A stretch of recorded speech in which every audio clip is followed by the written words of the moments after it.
Today's subject, I get a lot of emails about this subject weekly, and I just put up an instructional video of protection training, barking on command while holding the body while moving,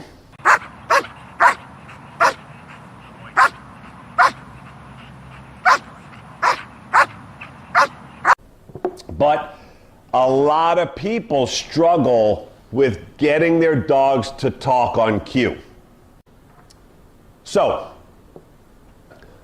I'm going to show you here the black German Shepherd, Axel, that I did a lot of the instructional video for protection training that I have for sale.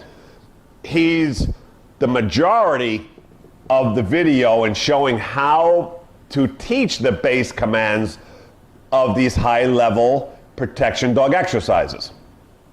Now, you would assume that he just barks naturally because he barks like crazy at this ball.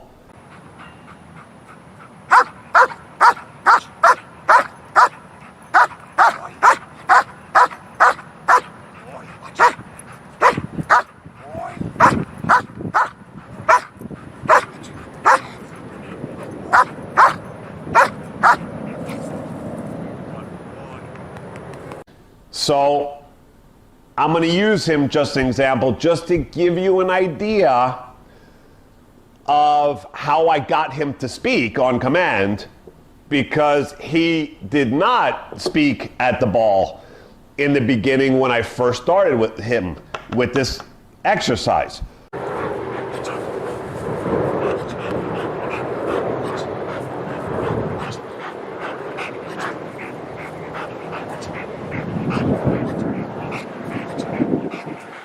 Of first objective, before going into the protection exercises, your dog will have to bark on command, but a lot of people can't get that exercise achieved. So I'm going to show you here how I did it with him and how it was not easy in the beginning. He did not talk naturally. Now, why is it that a lot of dogs will not talk naturally? Okay, and this dog I imported from Europe. He was doing his Schutzen routines, but this happens to a lot of people. When you play with your dogs, most people just give the dog a toy, right? They throw it, they let him go fetch it, or they do something like sit and they give them the toy or food. So what happens is you get trapped in this whole thing of there's no stress, right? There's no emotion. You need to cause frustration to get your dogs to talk either at you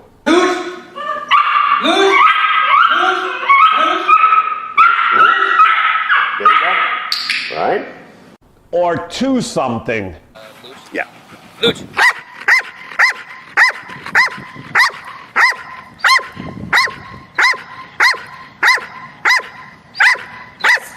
Yes. Yeah. Okay. Right? That they want. For example, one of their toys, or if they're obsessed with treats, it's just you choose whichever route. I'm using a ball here in this example because Axel absolutely loved playing with any kind of ball, okay? So for him, this was the exercise I used. But if yours is highly treat motivated, you could do the same exact thing, right? Here. So, but you must cause frustration in order to get the speaking. That is why most people have such a hard time getting their dogs to talk on cue. The dog has always been giving everything for free without much frustration or any at all. Okay? So they just throw things and let the dog go run for it. They bring it back, they throw it, they run it back. The dog's not waiting and being frustrated and holding off for a behavior. If it's a sit, the dog will sit and they get thrown the toy or given the toy or reward or tug of war, right? So those things are not going to help you. It actually hurts you if you do all those things first before teaching frustration, to talk to you for something, okay? That's why most people struggle. So here I'm going to show you how I did it with Axel. Here you'll see in the beginning, I take his ball, I throw it on the floor, and I'm trying to get him to talk to the ball because I know he loves it so much. I thought this was going to be pretty quick and easy. But it didn't happen as easy or quick as I thought it was going to happen. But that's from preconditioning before I got him.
So here you'll see I throw the ball, I'm holding him back, holding him, and you see there he's trying to talk, right? But he's just gasping air like it's a wanna bark at it, right? And he's looking at it, and he has a little bit of air coming up from frustration, but he will not get a bark out to it.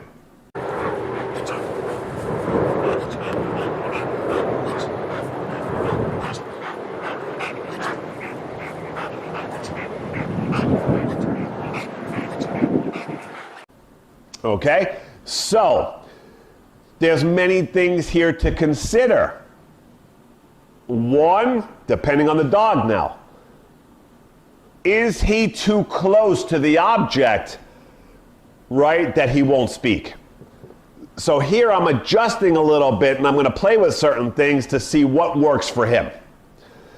So I see in the beginning when he's very close, and it's so close that he feels he has a shot at touching it, he can't get himself to speak. It's too close in his eyesight. He's too fixated thinking if he pushes hard enough into the line, he'll have a chance at grabbing it. That didn't work for him. Too close. So then I start pulling him further back from it with distance to see.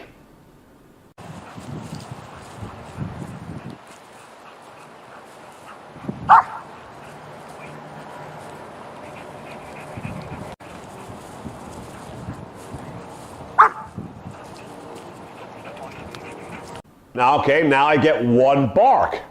I let him go to it just for at least the one for now.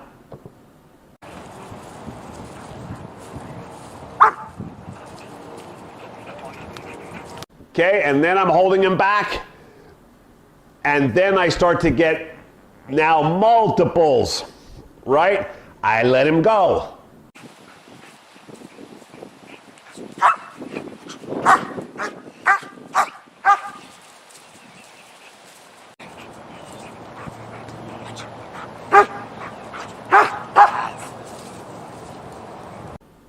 Then, of course, here in the end, now it's just a given anytime he sees the ball or I'm going to do, he just talks, right? Now it's on autopilot.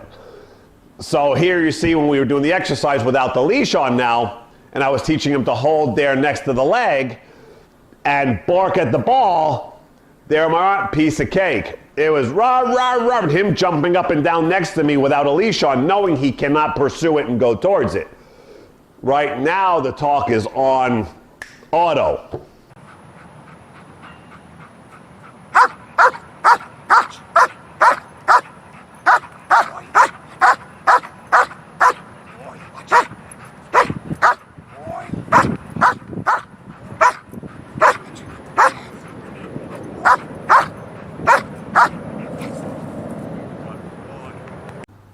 Now, sometimes you'll have to hear, you see little Khaleesi when we're teaching her young, we have somebody holding her on a leash and a harness, giving a little distance from the owner to cause frustration that she cannot get close to the body. That gap and separation, that she can't close that gap and get to the owner's feet, makes her get frustrated from that gap and hey, you know, why are you so far, right? And we got the talking because of the gap and opening not being so close to the owner. There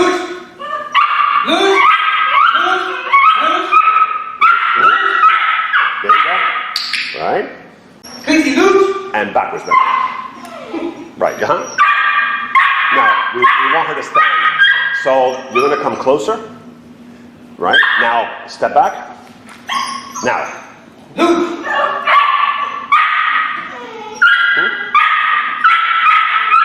Yep. And here, this was one of my subscribers on YouTube in Austria when he was teaching his Doberman how to bark on command at a ball as well. He tied her to a pole with a harness and got distance and caused frustration from the distance and wanting the ball.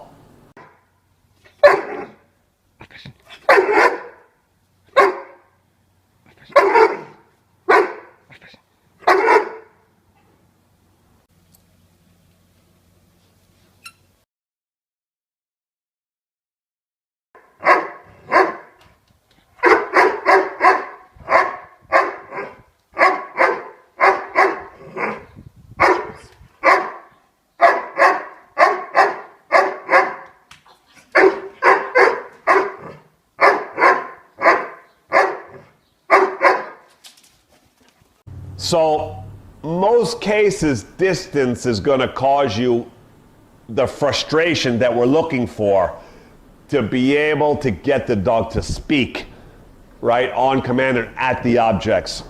So this is really, there's a little game to this of checking with your own dog. But I would say to everybody, start with a little distance first and try to work it from a little distance, because when they're too close to you or the object, they just fixate because it's so close in their face that the talking generally doesn't come out. So start that way, give some distance, and you'll probably get it much quicker with some gap.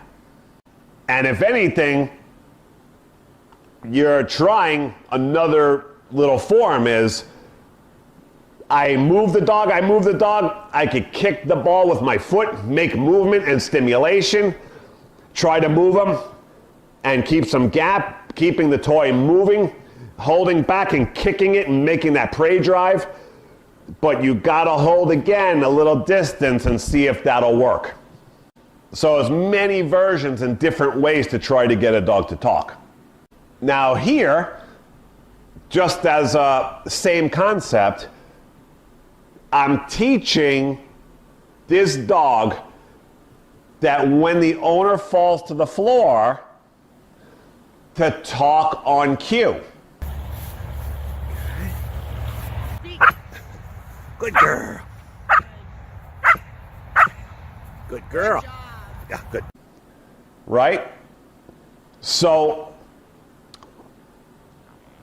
the owner has a little issue that it's possible in her life, that's happened to her before, that if she falls, we want the dog to talk at her, right, to alert people that she has fallen.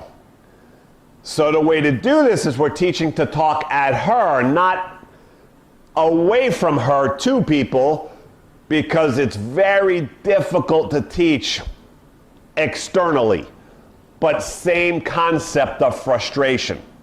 So we have her fall, I bring the dog in, the treats are in her hand, and I keep the dog a little distance off of her hand, and the dog will start talking. Then we open hand and let dog have treat.